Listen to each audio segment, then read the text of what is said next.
Hello everyone, welcome to tap. My name is Niharika Walia Bhatnagar and मैं आपके साथ में हूँ another day for 10 minute series. और आज हम आगे फर्दर पढ़ेंगे accounting and financial management for bankers के बारे में। लास्ट क्लास में मैंने आपसे बात की थी अकाउंटिंग के बारे में, यानी अकाउंटिंग क्या होती है। हम इस सीरीज के अंदर धीरे धीरे करके अकाउंटिंग के सारे कॉन्सेप्ट्स को छोटी छोटी क्लासेस के थ्रू पढ़ाएंगे, ताकि हम समझते हैं कि आप लोगों को प्रॉब्लम्स आती हैं वो लंबी लंबी क्लासेस के साथ में, और बहुत सारा समय एक बारी में अपनी स्टडीज़ को दे पाने में प्रॉब्लम आती है। तो उसी का सॉल्यूशन है ये 10 मिनट सीरीज।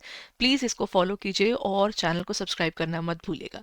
चलिए, सबसे पहले हमारे पास क्या आ जाता है, हमने अकाउंटिंग टर्म के बारे में पढ़ा कि क्योंकि इंसान का दिमाग कहीं ना कहीं एक सीमित इन्फॉर्मेशन ही स्टोर कर सकता है, तो इसीलिए हमने क्या किया, चीज़ों को रिकॉर्ड करना शुरू किया। लेकिन बात ये थी कि क्या रिकॉर्ड करना था। जहां पर हमारे पास पैसे की बात हो, इकोनॉमिक ट्रांजैक्शन हो जो मेरे बिजनेस से रिलेटेड हो, वही हमने नोट डाउन करनी शुरू की। लेकिन क्या सिर्फ रिकॉर्ड करना काफ़ी था? हमें हायर लेवल पे तो जाने की ज़रूरत थी ना।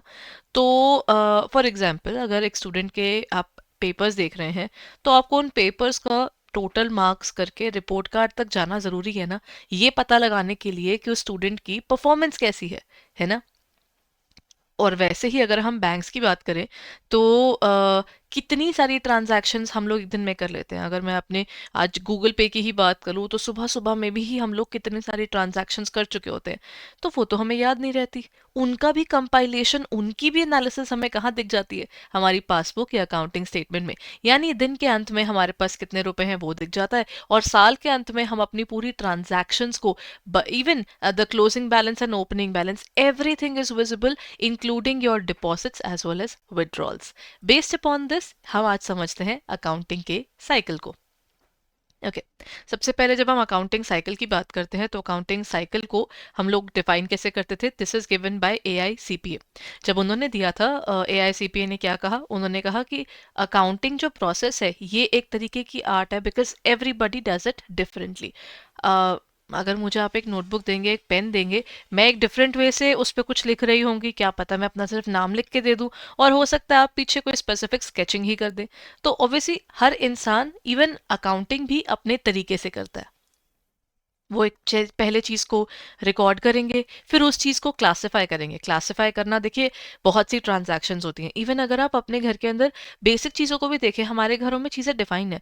मेरे फॉर्मल शूज़ यहाँ हैं, मेरे इनफॉर्मल्स यहाँ हैं, हमारे कपड़ों में भी वो चीज़ें डिफाइंड है। बैंक के अंदर भी हमारे पास डिफाइंड है कि कौन सा डिपार्टमेंट किस तरफ अलाइंड होगा। तो वैसे ही अकाउंट्स भी अपने डिफरेंट डिफरेंट जो सिमिलर सिमिलर चीज़ें हैं उनको ग्रुपिंग कर देते हैं, और उसके बाद एक कंप्लीट समरी बनकर आती है। क्योंकि साल के अंत में मुझे ये नहीं जानना कि कितनी ट्रांजैक्शंस हुई हैं, मुझे ये जानना है कि ऑर्गेनाइजेशन अच्छी चल रही है या बुरी। In a significant manner and in a term of money, transactions and events. Transactions और events में फर्क क्या था?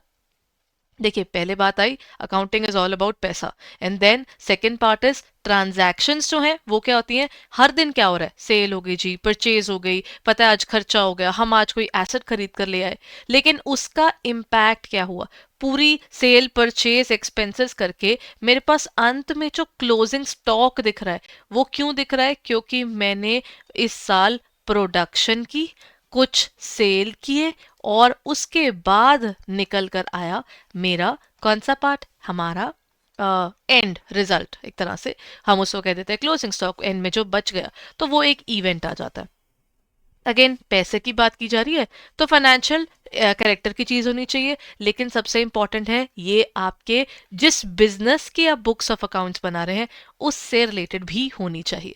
And interpreting the results thereof, similar to the report card, है ना। रिपोर्ट कार्ड में भी सबके मार्क्स आ जाते हैं, इसमें भी वही चीज एक कंपाइल्ड फॉर्म में आ जाती है।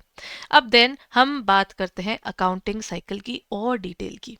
सबसे पहले जब हम ये तीन टर्म्स को उठाते हैं, रिकॉर्ड करना, क्लासिफाई करना और समराइज करना, ये अकाउंटिंग साइकिल है। जैसे हर दिन की ट्रांजैक्शंस जब रिकॉर्ड की जाती हैं, उसे कहा जाता है जर्नल। और उसके बाद इनको एक टेबुलर फॉर्म में अलग अलग टेबल्स बना दिए जाते हैं कि अच्छा, मिस्टर राम का नाम है, उनके इस बार 4 ट्रांजैक्शंस हुए, इनके इस बार 10 ट्रांजैक्शंस हुए, तो उनके अलग अलग टेबल बन गए। उन टेबल्स को कहा जाता है लेजर, और फिर इन्हें एक पर्टिकुलर लंबी सी लिस्ट के अंदर डाल दिया जाता है, जिसे हम कहते हैं ट्रायल बैलेंस। जब ये तीन चीजें तैयार हो जाती है ना, फिर हमारा असली काम शुरू होता है, यानी हमारे बैलेंस शीट बनाना और प्रॉफिट एंड लॉस बनाना। तो ये बेस बनता है, तब जाकर हमारा फर्दर काम होता है। सो इसमें क्या होता है, पहले आप करेंगे रिकॉर्डिंग, जिसे हम जर्नलाइजिंग भी कहते हैं या हम कहते हैं जर्नल। देन हमारे पास क्या आ जाता है, क्लासिफाइंग, उसको डिफरेंट डिफरेंट टेबल्स में डालना, जिसे हम कहते हैं posting in ledgers. I am sorry, then is summarising, उसको इकट्ठा करके एक जगह नोट करना, ताकि हम चीजों को ओवरऑल बर्ड आई व्यू से देख जरूर सकें। ये आया ट्रायल बैलेंस। एंड देन हमारे पास क्या आया, meaningful and quantifying information, information थोड़ी जो समझ में आए, क्योंकि मैनेजर्स को ये जाननी बहुत जरूरी है। अब इसके बाद क्या होता है, आप ना इसमें क्या हुआ, रिकॉर्ड करते हैं हर तरह के ट्रांजैक्शंस, बट रिमेंबर सिर्फ पैसे वाली, एक्यूरेटली सही तरीके से। और अगर मैंने आपको पूछा, सच सच बताइए, क्या आपके पास प्रूफ है कि आपने ये 10 रुपीज खर्चे हैं, आपने बोला ये लीजिए इसका बिल, वो ऑब्जेक्टिविटी है, यानी आप उस चीज का प्रूफ भी दे सकते हैं, तो वो भी इसमें काउंट होगा। Next part is your classify करने में इनफ्लो और आउटफ्लो, इनकम है, एक्सपेंस है, एसेट खरीदा, यानी अगर देखिए मैं ये वाला पेन खरीदूं और ये नॉर्मल पेन खरीदूं, दोनों में फर्क है ना। देखिए ये नॉर्मल पेन मेरा 1 महीना भी नहीं चलेगा, उससे कम ही चलेगा, हम तो नोटबुक्स में भी नोट कर रहे हैं, प्रैक्टिस भी कर रहे हैं, और तो इतने सब चीजों में इसकी लाइफ तो कुछ भी नहीं है। बट ये जो पेन टैप वाला पेन है, ये मैंने एक बार खरीद लिया तो कहीं नहीं गया अनटिल अनलेस मैं और चेंज नहीं कर रही हूँ, है ना। तो इसका मतलब ये मेरा एसेट है, जिससे मैं आगे पैसे कमा रही हूँ, और ये मेरा एक्सपेंस है, ऐसा खर्चा जो बस अभी हुआ, सिर्फ अभी के लिए पैसा कमाने के लिए जो इस्तेमाल करे वो खर्चा है, और जो फ्यूचर में भी हेल्प करे, अभी भी हेल्प करे, वो मेरा एसेट है। तो आपको ये छोटी छोटी चीजें भी तो नोट करनी पड़ेंगी ना। तो उसके लिए हम क्या करते हैं, हम क्लासिफाई करते हैं उसको इनफ्लो या आउटफ्लो के अंदर। And then we have summarise कीजिए उन ट्रांजैक्शंस को, ताकि समझ में आए, क्योंकि मैनेजर के पास सीमित समय है, और उस सीमित समय में उन्हें समझना बड़ा जरूरी है कि अच्छा इम्पैक्ट क्या चल रहा है चीजों का, उस चीज के लिए। एंड देन हमारे पास क्या आता है, मीनिंगफुल इन्फॉर्मेशन, जहां पर हम ट्रायल बैलेंस के बाद हम लोग क्या बनाएंगे, profit and loss account as well as the net worth, organisation के पास कितने पैसे हैं, सच सच बताइए, वो कंपनी को बताने होते हैं। अच्छा, इसको समझने का ना एक थोड़ा लॉन्गर पॉइंट ऑफ व्यू भी है, वो होता है number 1 record, then classify, then आपके पास आता है समराइज। ये तीन तो आपने कर लिए, इसके बाद वो कहते हैं उसको एनालाइज, देन वो कहते हैं interpret, and last is communication. So इसके लिए आई होप ये भी विजिबल है ना। और इंटरप्रेट, और इसके बाद आता है कम्युनिकेट, दुनिया को बताना भी तो पड़ता है हमारी कंपनी अच्छी चल रही है या बुरी।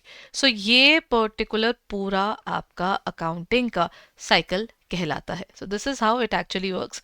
ये 3 RCS है, यानी record, classify and summarise, and AIC यानी analyse, interpret and last is communicate. This is the accounting is the language of business.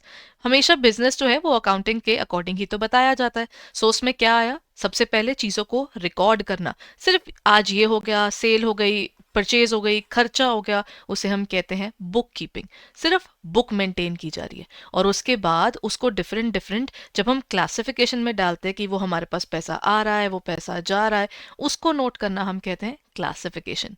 फिर उसके बाद जैसे आपने परचेजेस को सारी को इकट्ठा कर दिया, और इवन ना परचेजेस में भी कैश में आ रही हैं, किसी से खरीदी हैं, उनको भी अलग अलग करना। आप अलग अलग अपने फॉर एग्जांपल बेसिक चीज पर आते हैं ना, बैंक्स के अंदर विड्रॉल फॉर्म्स और सबमिशन फॉर्म्स दोनों अलग अलग दिखते हैं। मतलब आपके पास एक्चुअली डिपॉजिट स्लिप तो सेम ही रहती है ना, आप अगर डिपॉजिट करवा रहे हैं तो आपके पास विड्रॉल स्लिप्स डिफरेंट हो जाती हैं, बैंक टू बैंक चीज़ें बहुत वेरी करती हैं, बट स्टिल आप लोग क्या करते हैं, अगर आप पासबुक को ही देख लेते हैं, हम किसी और चीज़ को नहीं उठाते, पासबुक को उठाते हैं, पासबुक में आपका डिपॉजिट और विदड्रॉल, वो दोनों कॉलम अलग अलग है, ताकि समझ में तो आए कौन से पैसे आए हैं और कौन से पैसे गए हैं, है ना। तो जो आपका विड्रॉल होता है वो डेबिट साइड से होता है, और डिपॉजिट्स जो होते हैं वो आपकी क्रेडिट साइड पर दिखते हैं, है ना, उसमें कुछ ऐसा दिखता है ना, डेबिट यहाँ आया और क्रेडिट यहाँ आया।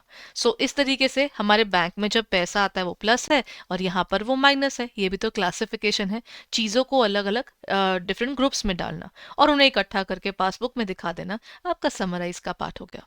सो that's how we define it.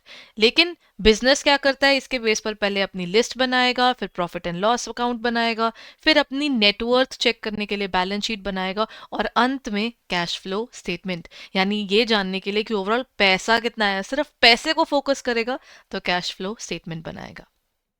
चलिए, that's it for the day. I hope accounting cycle आपको समझ में आया हो और थैंक यू सो मच।